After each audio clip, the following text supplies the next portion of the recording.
कोई बंदा किसी को वॉइस नोट भेजता है ना, उसके अंदर धमकी हो सकती है, उसके अंदर जनाब कोई बंदा कह सकता है कि किसी को अगवा किया हुआ है वॉइस नोट पे, मैं तुम्हारा बच्चा मार दूंगा, मुझे इतने पैसे भेज दो।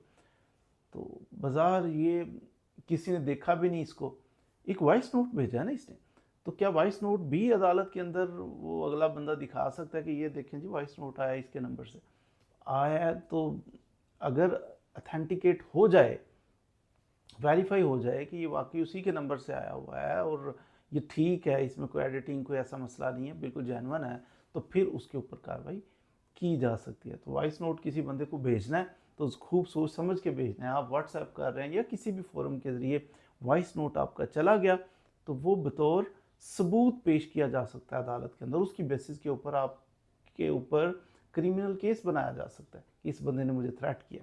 थ्रेट यही नहीं है कि सामने आके आप किसी बंदे को गिरेबान से पकड़ के थ्रेट करें तो वो थ्रेट होता है, नहीं।